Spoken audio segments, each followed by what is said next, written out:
Body camera footage and the former Houston police chief are two main topics in the trial against Gerald Goines. This is the focus of our multi-platform series, The Bench. KPRC2's Mario Diaz has been working on this story for nearly 6 years now.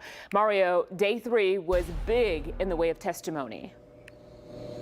You know, we knew there were going to be some bombshells dropped during the course of this trial, but there was a significant one dropped early this morning. It had to do with body cam video that was captured on a patrol officer at the time of the raid at 7815 Harding Street.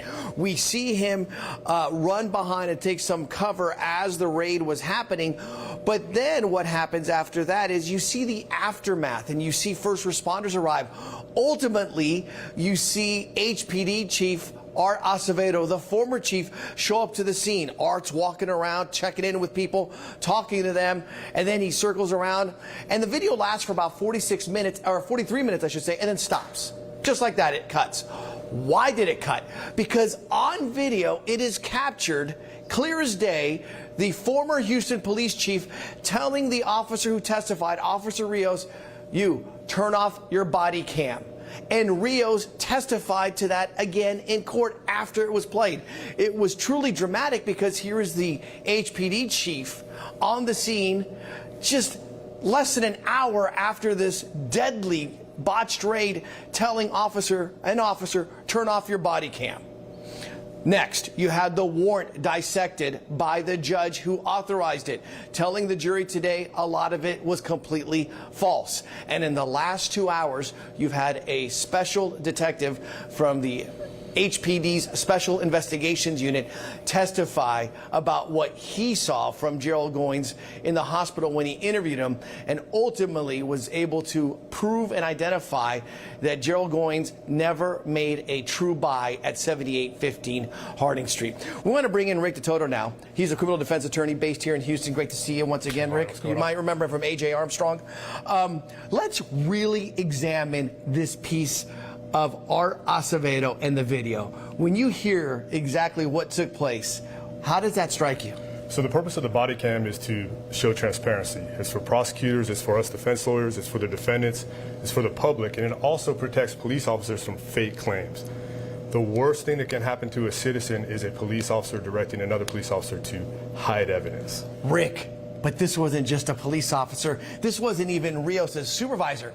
This was the Houston Police Department's chief, the top cop in the city of Houston, saying, turn off your body cam. Yeah, so when you have the chief of police directing an officer in a high-profile shooting involving police officers, Houston, you have a problem. It makes you wonder what was going on within the Houston Police Department, what Acevedo's policies were, and it looks like a cover-up, simple as it gets. This is a significant piece of testimony, visually played out in court and acknowledged by the officer who wore that body cam. The question that many would be wondering is, why did this not come out sooner if you had the previous mayor, Sylvester Turner, and Acevedo saying, we're going to be transparent? Yeah, so the prosecutors had to have known about this for a long time. I'm sure they spoke with the prosecutors, the supervising prosecutors. I'm sure they spoke with the district attorney herself to find out what do we do with this information. Right. Unfortunately, it looks like they chose to suppress it, and in court they didn't even play it. The defense lawyers had to bring that information out. So it's disgusting to me as a defense lawyer. Body cam evidence is sometimes some of the most important evidence in a case. And the next question is, why did they not investigate Acevedo for tampering with evidence? You're saying he could have been investigated. So body cam videos are sometimes the only evidence in a case, or they can point out certain things that are found, but they are evidence in a case. So you have a situation where the chief of police is directing another officer to stop collecting evidence, and an argument can be made that that's tampering with evidence. Final question. You've been a defense attorney here in Houston, a prominent one for quite some time. Did you ever think coming down this hallway we were going to be talking about this, about an HPD chief saying, turn off your body cam video?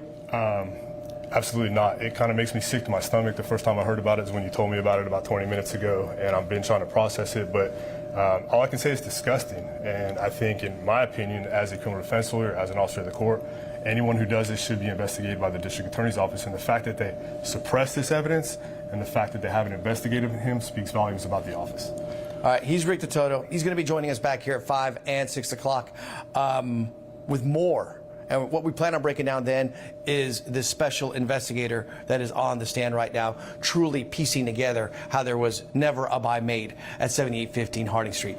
That's the very latest here in downtown Houston. For Rick Toto, I'm Mario Diaz, KPRC2 News. Back to you. A busy day in that courtroom, Mario. Thank you for the latest from downtown. As part of our multi-platform coverage, if you want a quick recap of what happened in court over the past 2 days, check out The Bench, Gerald Goines' blog on clicktohouston.com/thebench, or you can scan the QR code on your screen that'll take you directly to that live blog.